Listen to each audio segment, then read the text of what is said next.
No one gets married with a plan to separate from their spouse, yet close to 50% of marriages end in divorce. Most people going through separation desire a respectful and fair process for themselves, their children, and their partner. But knowing how to create this kind of outcome means finding the right support at the optimum time for your needs. Welcome to the Separation Guide podcast. I'm your host, Sabina Read. I'm a psychologist, media commentator, podcast host, and life Sherpa. And my passion is to create moments of connection, hope, freedom, and joy while normalising the whole gamut of emotions that exist in all of us. What I know for sure is that we all share more in common than we do differences. And when we find common ground with others, it helps us to navigate even the toughest of days. Together with our online platform, theseparationguide.com.au, this podcast is your go-to resource for all things separation and divorce. Our aim is to walk alongside you to help remove some of the cost, conflict and confusion for people navigating the end of a marriage. Today on the Separation Guide podcast, I'm joined by award-winning journalist, columnist, editor and author Kate Halfpenny. Kate's new memoir, Boogie Wonderland, is raw, unflinching and profoundly human. It's a story that holds nothing back, exploring divorce, remarriage, grief, empty nesting, midlife reinvention, career pivots, parenting, family, identity, sea changes, addiction and love, with equal parts candour, compassion and hope. When Melbourne's COVID lockdowns hit, Kate and her husband Chris made the leap to a seaside life in search of simplicity and renewal. But what was meant to be a fresh chapter quickly revealed unforeseen challenges as addiction surfaced and reshaped their dreams of a second marriage and a new start. In this conversation, Kate brings her trademark courage and clarity. She speaks openly about the messiness of life, the ache of loss, the fear of uncertainty, how to navigate addiction, the resilience of love, and the hard-won joy that comes from telling the truth. Her ability to give language to pain and possibility is extraordinary. Boogie Wonderland is most definitely a page-turner, but this chat isn't just about marriage, divorce or addiction. It's about what it means to be human at life's crossroads, to stay open when it would be easier to shut down, and to find connection in the very places we fear we're most alone. Here's my conversation with Kate Halfpenny.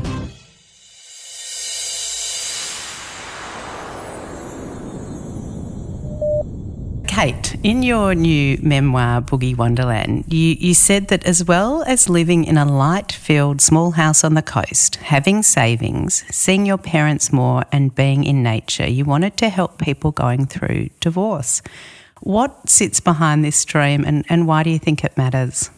It just sprang from my own divorce, which I found so much more painful than I had ever imagined it would be. You know, we all grow up hearing about divorce, and certainly in my career I had written so many stories about people that I didn't know.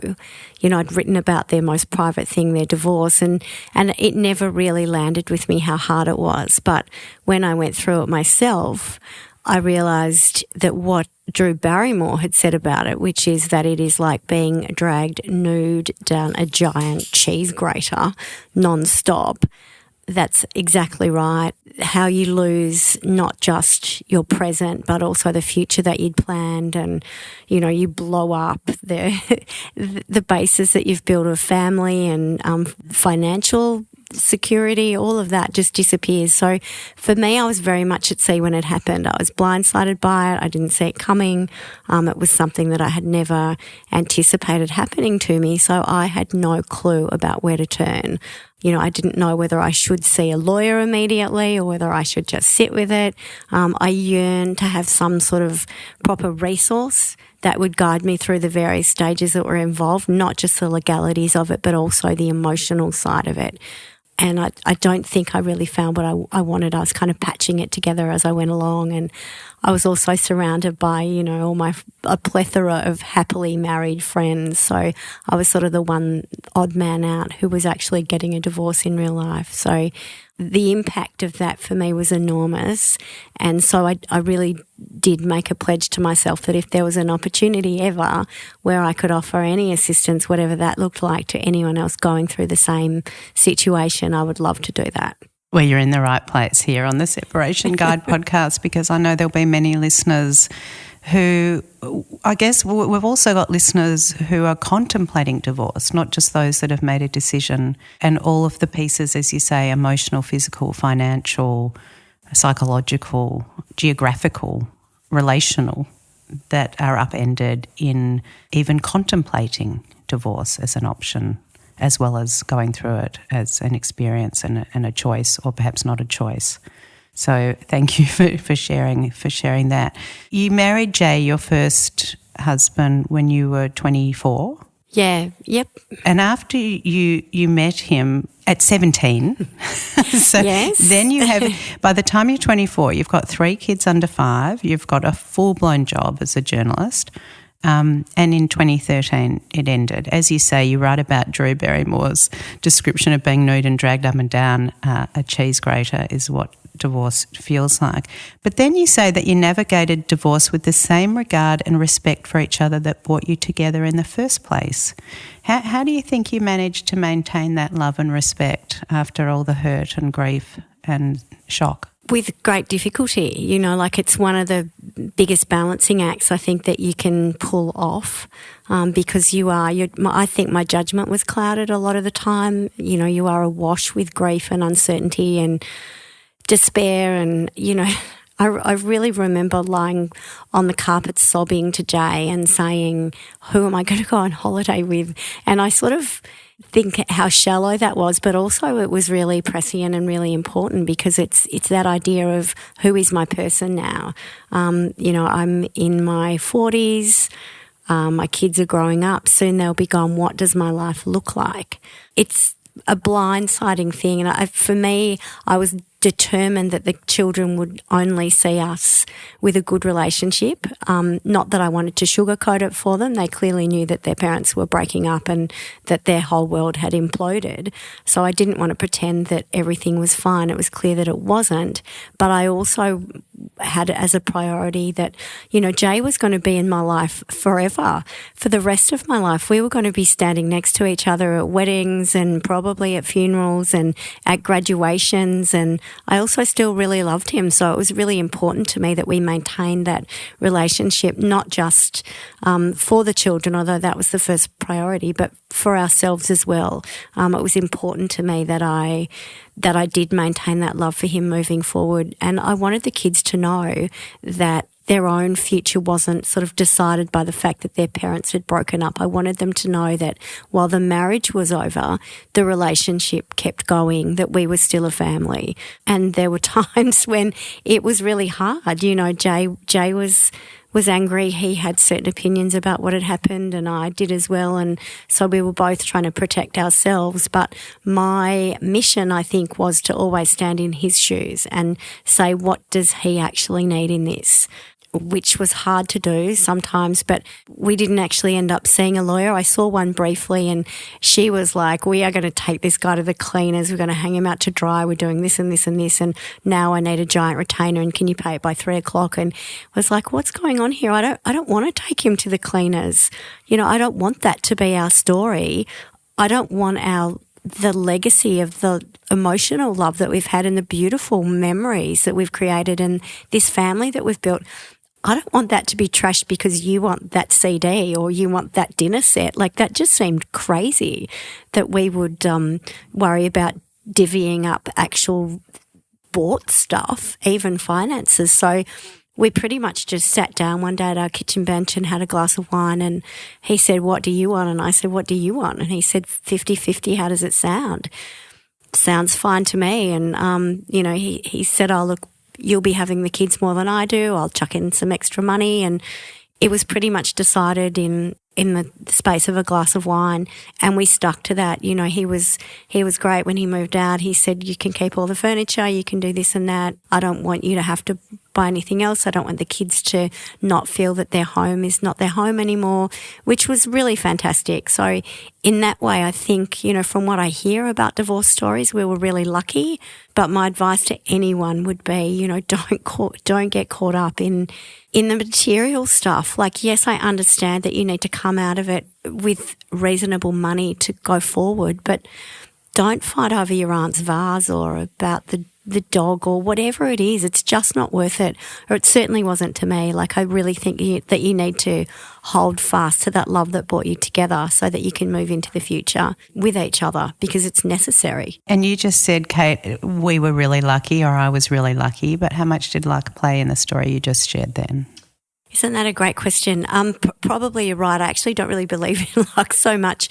No, we weren't. It's not that we were strategic. We were careful with our emotions, and we were determined, I think, that we were going to have as good a divorce as we could to honour, the love that we had. And I love that we still had that connection and we were able to honour what brought us together in the first place. Yes, the love had changed. I'm not saying that I was still in love with him, but I very much loved what we'd built together.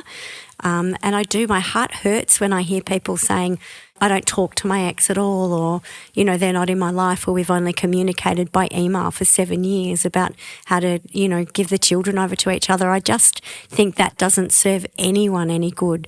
I really needed my kids to know that we still had a relationship, but more importantly, I still wanted to know that I did. I didn't want to think that I was ever excommunicated or that he was, simply because our romantic love had stopped.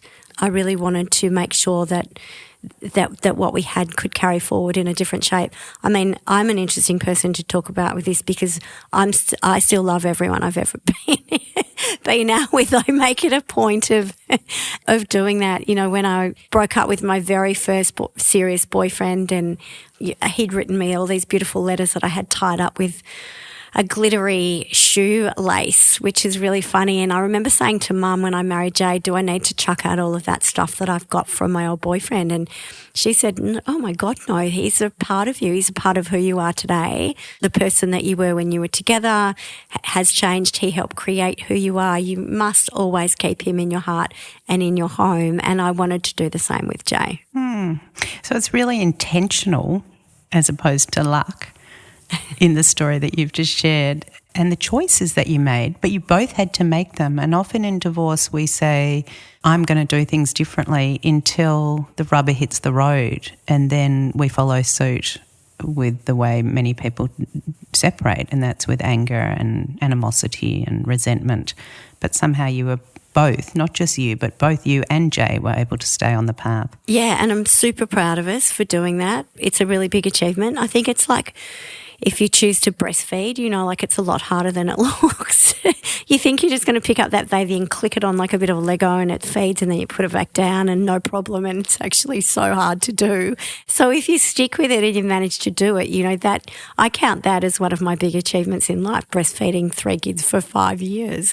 That's something that I'm really proud of, and I am proud with a divorce, because it is easy to get mired in the he said this, she said that, my heart is hurting, therefore I'm going to lash out.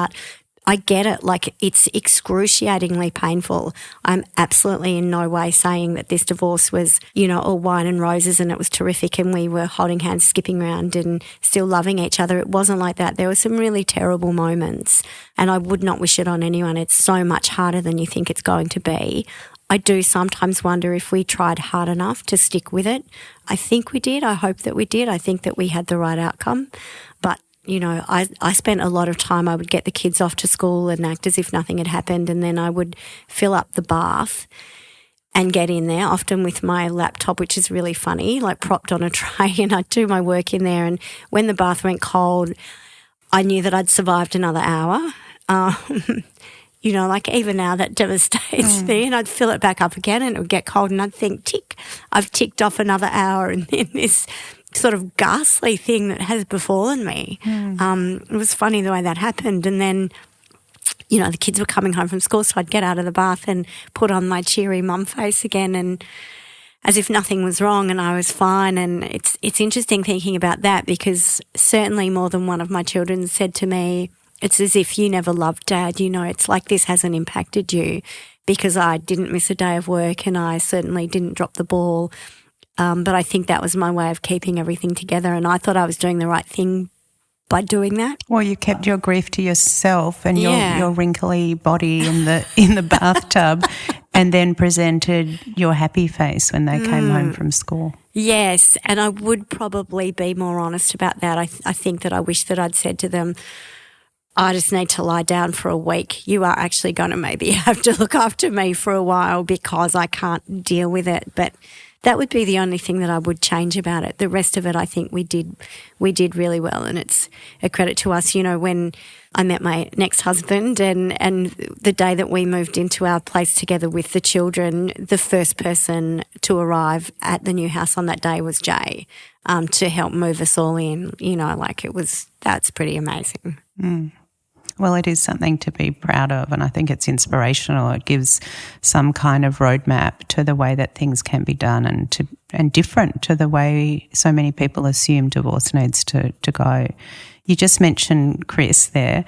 What is it like for Chris to be in a relationship? Let's go back to, I'm thinking when you were first together, and you're talking about Jay this and Jay that, not as the ex-husband that you're angry and resentful at. I understand you still even share a bank account with Jay now, is that right? Still now, or perhaps not as the kids are adults?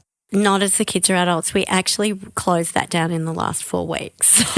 But it lasted it had its 30-year anniversary. How did you celebrate? Literally had a 30-year anniversary, and then we decided, you know, look, we didn't need that anymore. You know, for a long time, that was just a little link that we had to each other. Initially, it started as something that we used to transfer money between each other if we needed it for the kids. And then, I don't know, we just sort of held on to it. But yes, that lasted 30 years. But yeah, Chris knew about all of that. And now I'm going to sound like I am, I don't even know how I'm going to come across when I say this. I'm just going to say it, that I started going out with Chris 6 weeks after Jay left. So it was an indecently short amount of time. Who says? Well, that's exactly right. A lot of people said it. A lot of people said it, and we sort of faced a lot of clapback about that, which I hated at the time, because from the start with Chris, I knew that it was really serious. I knew that it was going to be a very important love in my life. So I hated the idea that people would dismiss that as it's just a rebound, it's whatever. But you know what? You can't time things. People find you when they find you. And funnily enough, I'd known Chris even longer than I knew Jay. Met Jay on the beach in Surfers Paradise when I was 17, and had known Chris for a couple of years before that. He was a friend of my brother's, and so I used to see a fair bit of him, and he had this giant blonde mullet you might remember from back in the early 80s. I don't remember his, but I remember the blonde mullet. Well, you remember the blonde mullet. Yeah, not his specifically, but certainly that generic blonde mullet that they all had. And he's got an enormous head, so when he would come around, it felt like his head was blocking out all the light when I was trying to study in my bedroom. And it wasn't love at first sight, but it's interesting that I have known both of those men since we were teenagers. Mm.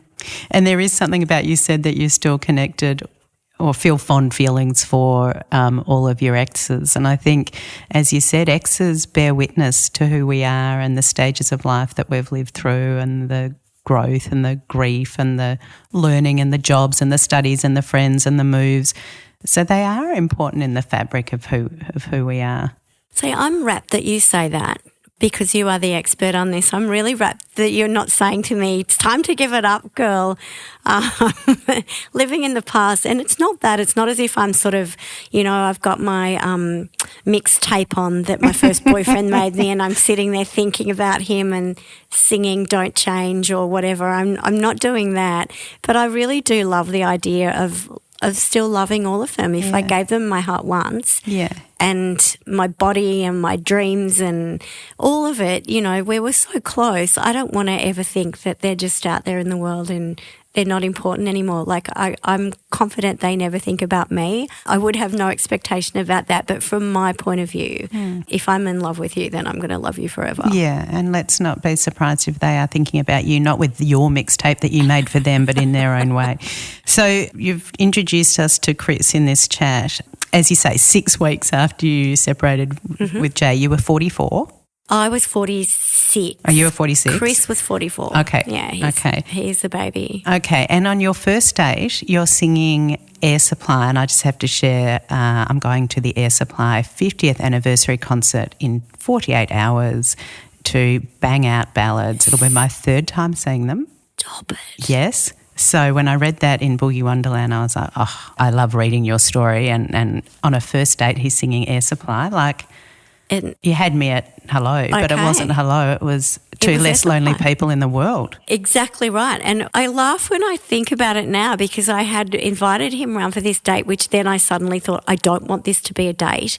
He had said to me, I don't know what's happening with you and Jay, but if you ever need someone to talk to, I am a grouse listener and an amateur movie critic. Like, I remember that line as if it was literally yesterday. Like, it was funny. And I thought, okay, maybe he's got a point because you won't know personally, but people listening may know that when you break up or you divorce, friends take sides. Oh, yeah. You absolutely lose friends. People are invested in your brand, and they were certainly invested in the brand Kate and Jay. So a lot of people were in panic stations.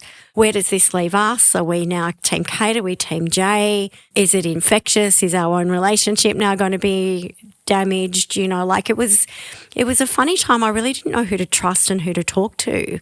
And so when this kind of guy who used to have the big blocky head said he's a grouse listener, it was like, maybe that's quite a cool idea. You know, I can just bounce things off someone. So I invited him around for this Saturday dinner and started cooking the pasta about 7 hours before we actually ate it, which he still teases me about. Yes, I was drinking a lot that night. I just felt something was happening though. Like there was that bubble of, is this really real? There were little things zinging around. And yes, it certainly ended in me pulling the Best of Air Supply, the Reader's Digest version in vinyl off my shelf and putting it on the record player. And we were sort of belting out, you know, I'm all out of love to each other. And he was doing the wub wub bars. And it's just like, this guy's amazing. It's really funny. So about half an hour after that, I said to him, I think we should go upstairs. And he's like, what? Do you want me to get a taxi home? I was like, nah, this is happening. We're going upstairs. So I did tell him that I loved him on that first date. He looked at me like, should I now be leaving really quickly? Is she a bunny boiler? What's happening here? But he stayed and he told me a week later that he also loved me. But he said he felt it on the night but thought it was way, way too weird to say it on the first date. Well, what did you love about him? What made you say that?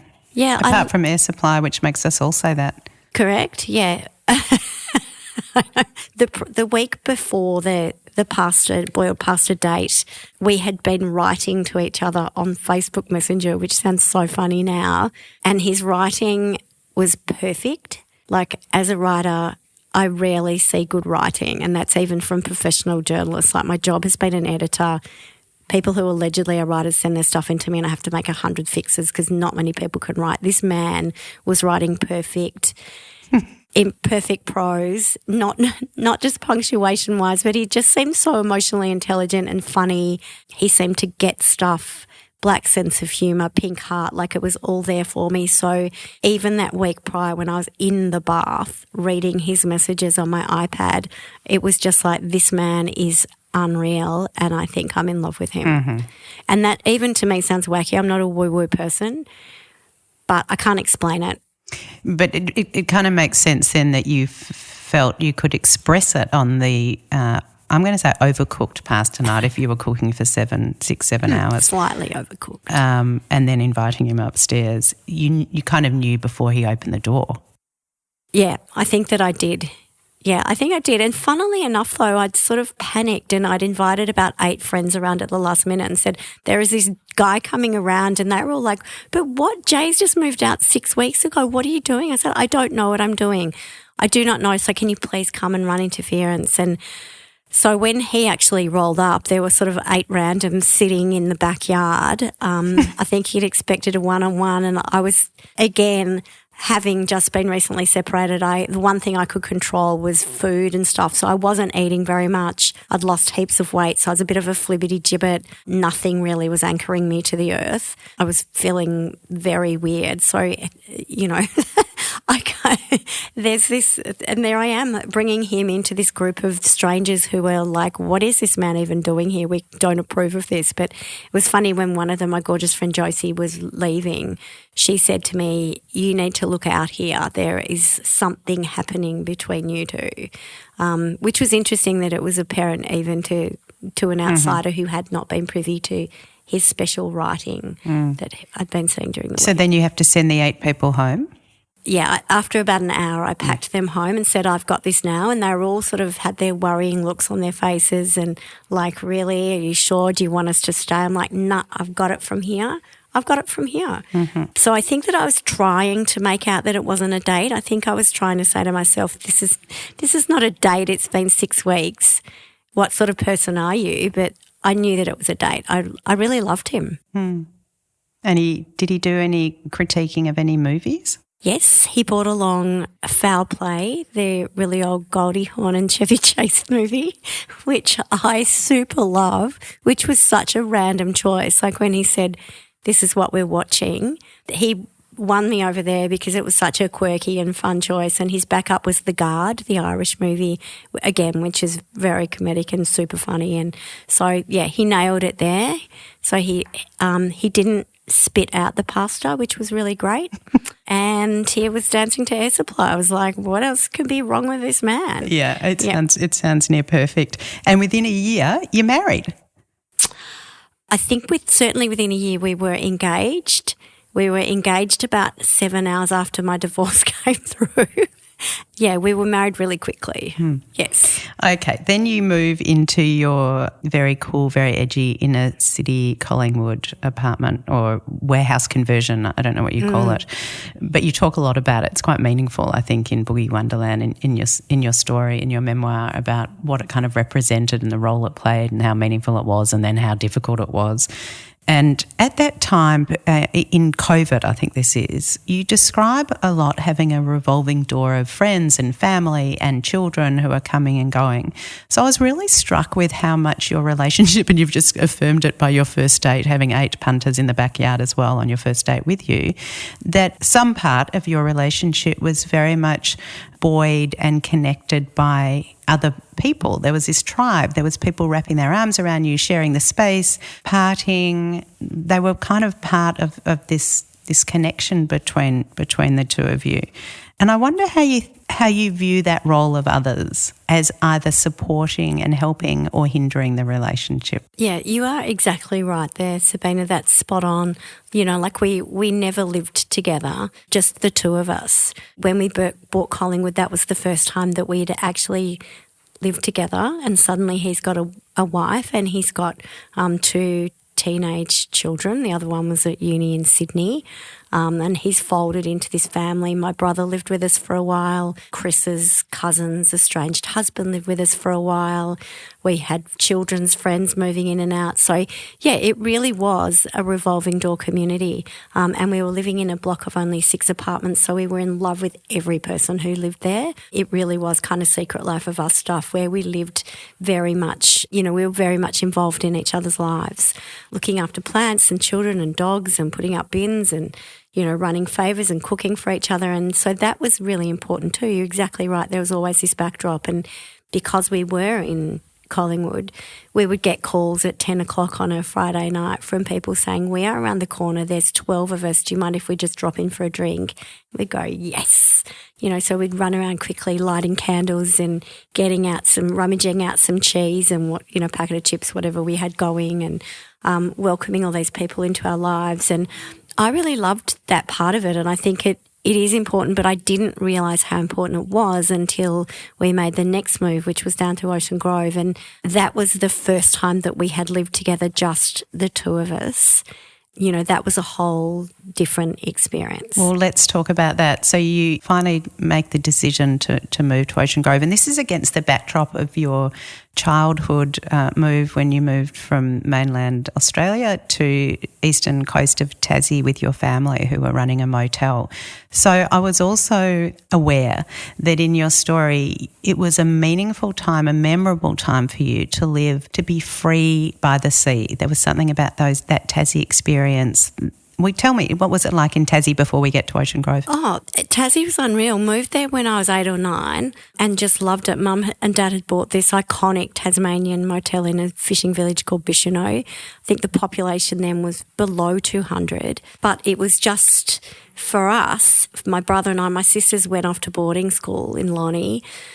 So we were just on our Honda 50s every day, just burning around together and having adventures and having the best time of all time. Like, we would deliver the continental breakfast through the little hutches, and we'd run next door literally to the school, come back at lunchtime, Mum would cook us some fresh trevella and chips, and and off we'd go back to school and then back to our mini bike adventures. So for me, it was it was a time of enormous freedom and fun, and just to not be living in landlocked Melbourne anymore. You know, we'd moved from Glen Waverley to this place of stunning physical beauty. And, you know, for me, we didn't really get that the mum and dad's main punters were the fishermen who came in every night off their boats from 4 till 6 and drank themselves silly and then rolled back off. And, you know, we didn't see that part of it, and we certainly didn't see the hardworking part of it, that mum and dad were literally working 24 hours a day. For us, it was just like, woohoo, had the best time. And so that was something that I always wanted to get back to in some shape or form. And when my kids were growing up, we used to have a caravan at Bowen Heads for 3 months of the year. That's where the kids learnt to surf, and that for me represented enormous freedom again, because you've got just a caravan. The only housework is you sweep it out once a day. There's not really any cooking because you're barbecuing some snags, and that's about it. And the kids can run to the IGA and get whatever else they need. So again, it was this life by the seaside that represented to me liberty from domesticity and from everything else. And so I wanted to recreate that. Yeah, and I didn't want to overjoin dots that aren't there to be joined, but I thought that was very loud in your childhood story and a very formative experience for you in Tassie. And I wondered how much, particularly against the backdrop of COVID, when there was zero freedom, zero frivolity and zero fun, how much you were yearning for that. And so then you make the decision to move to Ocean Grove. How much of it, would you call yourself the initiator and Chris the follower, or was it an equal decision? How did you arrive at making the call to make the move, which meant selling and buying and moving and turning your lives upside down? Oh, I think I was very much the tyrant who drove it. Yeah. I was being polite when I said initiator. No, I think I'm happy to go with tyrant. You know, we talked about it as something that we might possibly do in 5 to 10 years further down the track, you know, once the kids didn't need us anymore and maybe we were semi-retired, then whatever that looked like. We did talk about it, but then it sort of was accelerated, by COVID and by a really bad job decision that I took, and by the fact that our Rockstar apartment leaked for 5 years, you know, as it seems almost every new build does these days. Yeah, so I literally was the one that brought it forward, woke up one morning and just looked at him in bed and said, I need to get out of here. We need to move. And he was amazing. He just looked at me and said, great, let's go house shopping. And he didn't hesitate. I think that he could see the stress that I had been under throughout COVID, as we all were. You know, this is not a story that is special to me. He was amazing. He just said, let's do it. So we did. We found ourselves selling our place within 10 days in a pandemic, which was amazing. And then the week later, we bought our place down at Ocean Grove. It was the first place we went into. And yeah, we just kind of bought it. So let's deep dive the Ocean Grove experience. And you even say in the book that, you know, you were having the time of your lives. You've bought a blow-up Clark rubber pool. You're having cocktails under the orchard trees, and there's gardens on 3 sides. Very, very picturesque what you're describing in the home, and your elderly dog Maggie's living her happiest, best life on a single level floor home. But you also talk about alcohol playing quite a role in the relationship, and even from the first date with the 8 punters in the garden and, you know, pouring the wine and overcooking pasta, from the day you got together to your years in Collingwood and then your time in Ocean Grove, it sounds like there was a lot of fun and play and alcohol and lightness and levity between you. Yeah, that's absolutely true. And I mean, I've always enjoyed drinking. It's been a part of my life since I was a cadet journo at 18. You know, that was sort of the language which we all used to communicate, and that was carried on through my first marriage. Jay and I used to love a bottle of wine every night when the kids were asleep. And certainly Chris and I did. Booze was I'm happy to say it was the third wheel in our marriage. We loved drinking together. during COVID, we would kick off our Sundays with 1:30 cocktails, and by 2:30 we would be in our undies dancing to Foo Fighters and thinking we were unreal and, stirring up more cocktails. So, it was what we did. Our inner city life was very much, let's just walk up to the local bar for a quick drink and let's do whatever. That was the reality of our life, and I loved it. I had a really great time with him and we were very playful, and I really did enjoy it. And same at Ocean Grove. Yes, we would have cocktail hour at 5:30, 6 in the Clark Rubber Pool. It was great. I felt like I was living in a resort. It was very, we had a lot of fun. Yeah. Then fast forward to the day at the beach, which is really a pivotal point in your memoir, when your dad's floundering near drowning in what sounded like relatively shallow waters, but he was struggling as an older person. And Chris rushes out to rescue him and falls over himself. Then what happens? And I was about 30 metres away with my boogie board, and just sort of looking at them both and thinking, what's going on here? Like, why can't Dad stand up and why can't Chris get him up? So I sort of ditched the boogie board, ran over and, wrestled Dad up to his feet, sort of looking at Chris and thinking, why are you smiling as if you are drunk? And then I realised because he was drunk, and this was probably 4:00 in the afternoon. Yeah, he was drunk enough that he literally couldn't lift my dad up, and I had to. I'm not a big person, and, for me to be able to do that and my husband not to, I knew something was wrong. And, yeah, he was drunk. And it was a strange day, dried Dad off, got him home, and funnily enough gave him a beer and we had a chat. And then when he left, I said to Chris, actually just went to town on him, like, what is happening? Why were you drunk? I know that you were drunk. And yeah, it came out slowly and had to be dragged out of him that he'd actually been drinking secretly for a lot of the summer, up to half a bottle of vodka a day, and then, that I didn't know about, and then maybe a bottle of rosé while we were having dinner. And that, it blindsided me. It was that same feeling of getting divorced. Like, this is not something that I thought was going to happen. And also there was that question of, I am a trained observer of people. This has been my job for 4 decades. Why did I not know this? I mean, there had been occasions over the summer where I'd smelt something when we were kissing or just talking, and, I'd say, have you been drinking? And it was kind of half joking, because why would he be drinking in the middle of the day? And he'd go, no, what are you talking about? I just had a Coke a minute ago or whatever. But, yeah, it transpired that he had been drinking in secret for a while. And it culminated in this day with Dad, and we had this, was such an unedifying situation where it sort of all spilled out onto the front lawn, and we were having this wrestle, and, I hate even thinking about it, but I was sort of throwing punches at my husband so hard actually that I had to ice my hand with the frozen peas afterwards. But I couldn't stop myself. I was so mad at what he'd done to my dad and to me when I realised he'd been driving us around to the beach every day for boogie boarding, after he'd been drinking. It was like, what if he'd run over a kid in a car park, or what if he'd killed us, or, what if he drowned? There are all of these what ifs, as tend to happen when, you catastrophise a bit in that kind of situation. But mostly it was just like, what does this mean? What does this look like now? And what do I want out of it? And so I asked him to leave so that I could have some think time, and he did. He packed a bag and marched off into the darkness, and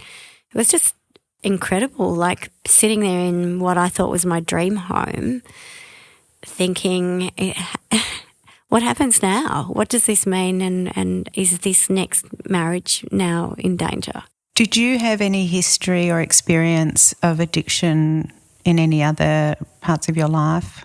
Absolutely none. Mm-hmm. None. No, and it took me a really long time, Sabina, to work out or to cobble together what I now know about it purely through lived experience. And again, just as, I would not advise divorce to anyone unless you are sort of physically or emotionally in danger. I understand there are times that it's absolutely necessary. Actually, I probably have rephrased that clumsily. Why I'd say that divorce is harder than you think it's going to be, so is being married to an addict. It was really hard. What was the hardest part? The isolation. At that point, I didn't know enough about alcoholism to understand that it was a disease rather than purely just an addiction. You know, I thought that he was choosing to do this. I thought that somehow I was to blame for it. I wasn't enough.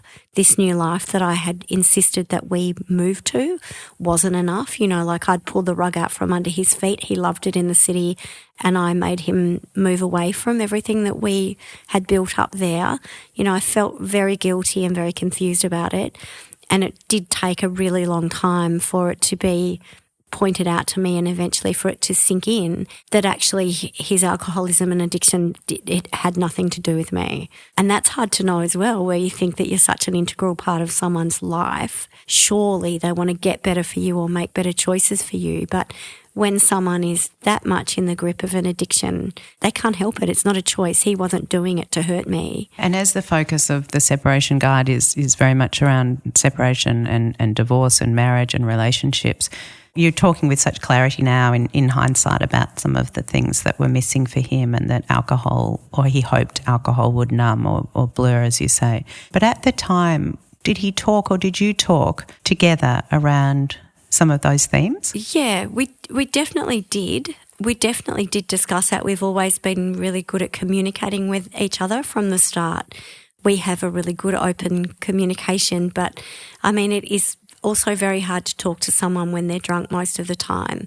A, they don't remember what they say to you. B, they're not really putting together coherent thoughts. And so that was really difficult. What happened to me was that I became super isolated.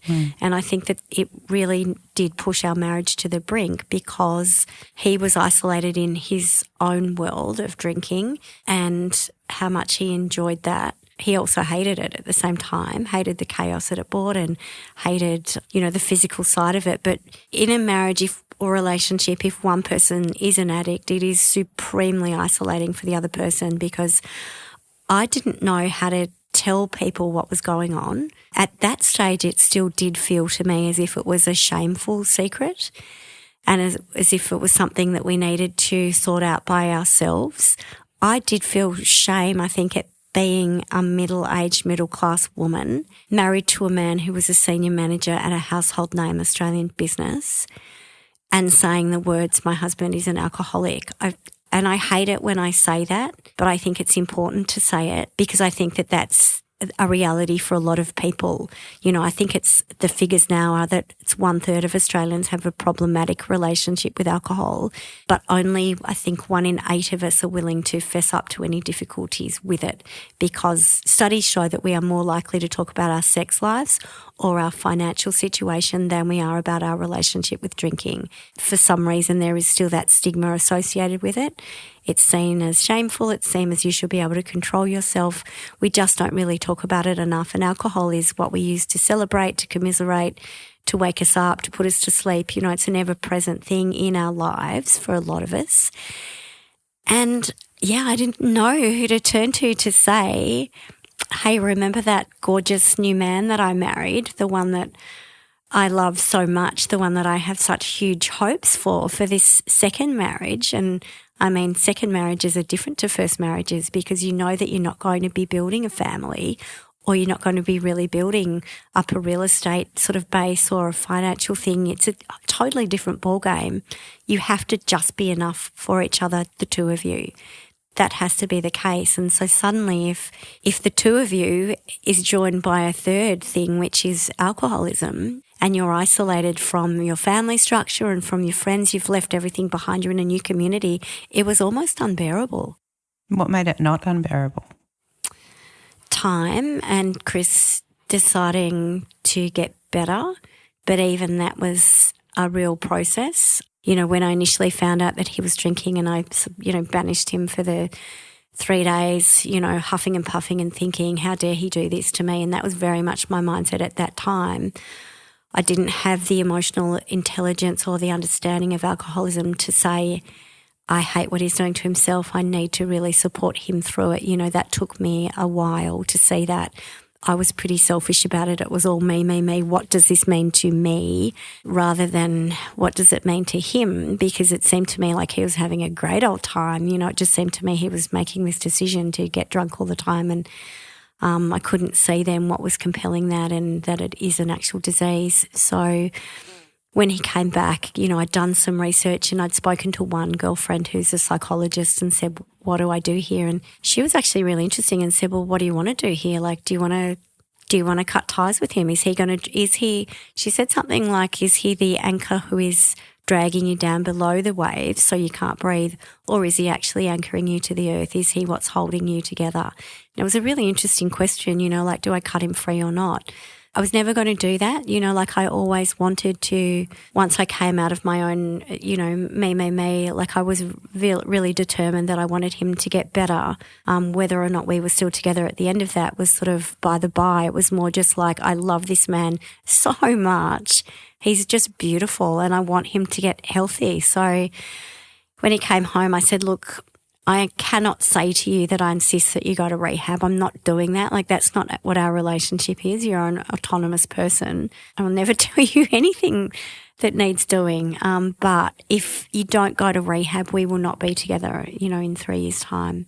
We just won't be. I can't do this. And he, to his credit, said that he would go, which was fabulous. He did go very unwillingly. We had to wait for 8 or so weeks until he could get a spot in rehab, which is another whole story. In Australia it is so hard, particularly if you don't have private health insurance. It can take up to a year to get a bed in a resi rehab.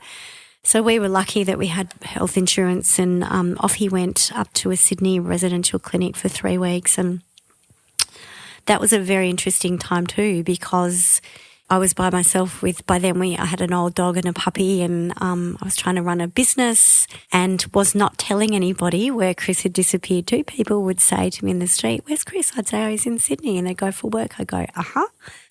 And, I feel so weird now that I wasn't able to say this is what's happening, because I feel like people would have offered their help. Although, again, I think I felt like, as with the divorce, people think it's a bit contagious and they're like, whoa, we love partying with you guys. Is this going to change? We might take a step back. But, it was his story as well. I didn't want to be broadcasting what was then his very personal story, and while he was struggling to deal with it. But it was interesting sitting back. It was the first time, Sabina, in my entire life, and at that stage I was mid-50s, that I had been in a house by myself with no children, no husbands, no parents, no siblings, just 2 dogs. And it gave me an opportunity to think, do I really want to be married? Have I done the right thing? Did I rush into this? Was this a bad decision? What do I want the rest of my life to look like? Would I be better by myself? It was a really, really fascinating sort of 3 weeks of thinking about myself for the first time in a long time. As a mother, you're responsible for everyone and everything. And finally, it was my turn to think about what I wanted. And where did you land? Oh, that I wanted him, that I really wanted to be married to him. But certainly I was terrified of what he was going to be like when he came back. Like, we had only known each other as drinking partners. And if you remove that from the marriage, how does it look? Are you suddenly bored? Do you still get on? Do you still like each other? And it sounds really bizarre thinking, like, is this even a reality? But I think it is for a lot of people, like a lot of us bond over alcohol, and, there's nothing better than when you're sitting down with the person that you love and you have that first glass of wine and there's that lovely glitter of potential and you start laughing with each other. Like, it's a really nice thing to do. So to think that was going to be removed, and, the question for me was, would we be enough for each other, especially that we were in this house just by ourselves with no kids, no family, no friends, no anything. It was a real test of our marriage and how strong the relationship and the foundation of it was. So how did you navigate? It's really a new marriage. It's your 3rd marriage, but it's your 2nd to the same person without alcohol third wheeling. What does it look like now, the relationship? And also, what's your relationship with alcohol look like for you within the context of the relationship? I love that you've said it's a 3rd marriage. Like, you're actually right. You're actually right. Like, it's not the same marriage that we started with. How does it look now? Well, the initial rehab was unsuccessful. He came back and it was clearly worse than when he had left. Which statistically is not uncommon. Yeah, he was like a broken man. So before long he was drinking again, and we were back to square one with, but it was probably worse, some things he said to me during that period, like I could never forget, but I had to just keep thinking, this is not my husband. And so it was a process. He went back to rehab in February last year, so Feb 2024, and hasn't had a drink since then, which has been amazing. So we're 18 months now into our sober marriage, and it's fabulous, but it's weird. I think that there would be times when we would both say it's boring, but we would happily take that and take the peace of it over the chaos that we used to have. There's also something quite lovely about it, like when we know that every conversation we have, we're going to remember it. Every conversation we have, even if it is mundane, it's actually honest and authentic. There's not that artifice of booze behind it. We're just talking, the two of us, and if we don't talk, if we sit in the car for 2 hours and don't talk, I think that's okay as well. We have found that real place of peace and understanding, and I just admire him so much. He's back at the gym 5 times a week, which he stopped doing when he was drinking a lot, and that was the reason he wanted to go back to rehab the second time. He said, I'm going to kill the marriage and I'm going to kill myself. So he had enough self-awareness to see that both of those were in peril, to which I am just so grateful to him. So it's actually pretty lovely. And as I say, if it's boring, I will take that over crazy. We both wake up with a clear head every day. I used to wake up every morning and the first thing I would hear would be the rattle of 2 Nurofen in Chris's palm when he was doing that before he even said good morning to me, because he would be poisoned from the night before and already looking forward to when he would poison himself again, because that's what he needed to feel better. I mean, he hates it if people think they can't drink around him. It's one of his big bugbears. As he says, I'm the alcoholic, you are not. So people are absolutely welcome to come to our house and drink. It's just that he doesn't drink anymore. And we kind of say to people that he's allergic to alcohol, as if he's allergic to shellfish or, whatever it is, which seems to make them understand it a little bit more, because otherwise people still do that weird thing. Just have one drink. 1 beer won't hurt you, mate, or whatever. It's kind of weird, but so we're not a dry house. He and I don't drink together during the week if it's just us there. I'm happy not to do that. But if we have friends around on the weekend or whatever, I definitely have a drink, which I really enjoy. And he's fine with that. I don't ever look at him and think, I shouldn't have one because he can't have one.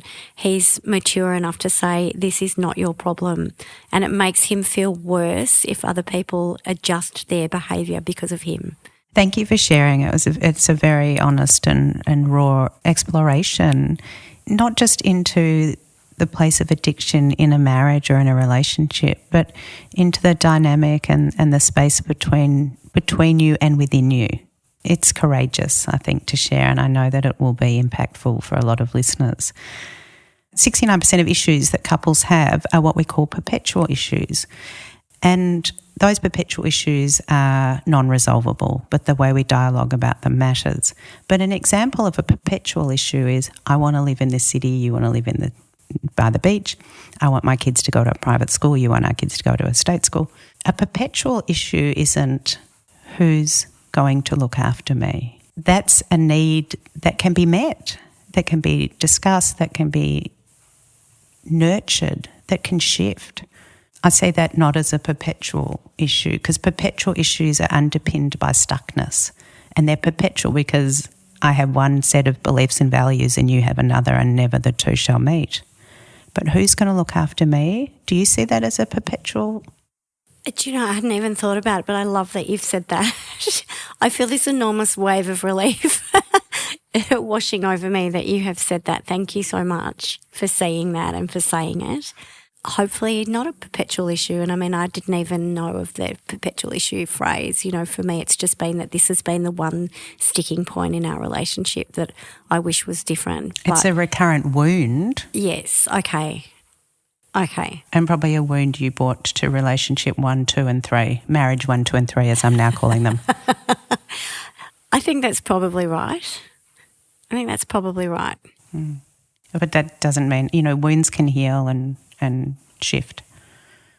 Yeah, look, I've actually been super proud of all my 3 marriages and the way that they have been navigated and resolved. And I actually think, and this will sound funny, that I reckon I'm an awesome wife. I hear that.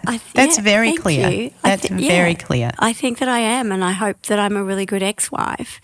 And, you know, I love Chris so much, and I love being married to him. Are there things that I would want to change? Absolutely. Totally, any day of the week. But I have so much fun with him, and I have so much respect for what he's done and the way that he has chosen. I feel like he has chosen us. Yes, he chose to stay alive. That was a big driver, but he did choose us. And it would have been easy for him to walk away, you know, at a time when he was saying to me, I dream of being in a room by myself with a bottle of vodka and you are 100 k's away. You know, like for a lot of the time I was the fun police rather than the wife or the love interest, if you like. And I love that he switched that around and that he did choose us. So, you know, it is a second and third marriage it's a tricky beast because, as I said, you don't have the children that bind you and you're not starting from scratch and creating all of these things together. You have to be enough for each other.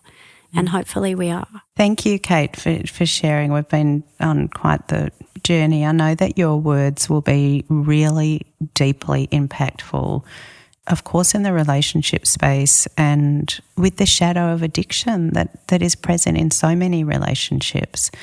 And you kick the shame to the curb and speak with such vulnerability and also gratitude and love.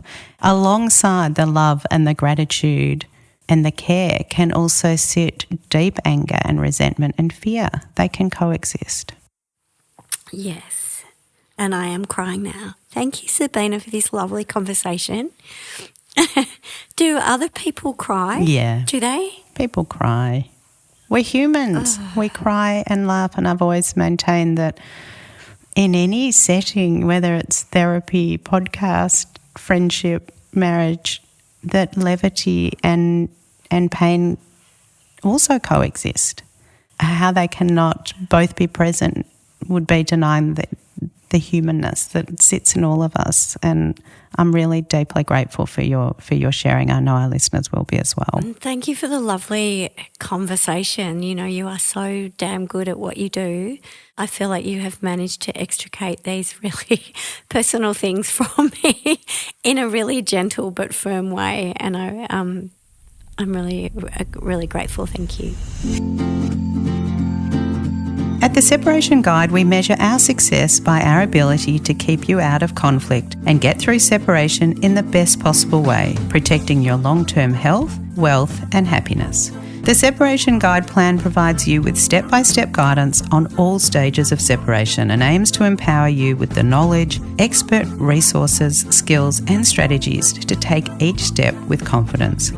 Every specialist attached to our platform is measured on their ability to do the same, and everyone signs an ethical charter showing we all believe that court should be seen as a last resort. If you'd like to learn more about your options in separation or you want to be put in touch with professionals to guide you through, please go to theseparationguide.com.au and complete our 3-minute interactive Q&A, or check out our other podcasts and blogs. If you found the information today useful, please subscribe, share, and leave us a review. It's a great way to help our podcast reach others going through separation. In the spirit of reconciliation, the Separation Guide acknowledges the traditional custodians of country throughout Australia and their connections to land, sea, and community. We pay our respect to their elders past and present and extend that respect to all Aboriginal and Torres Strait Islander peoples today.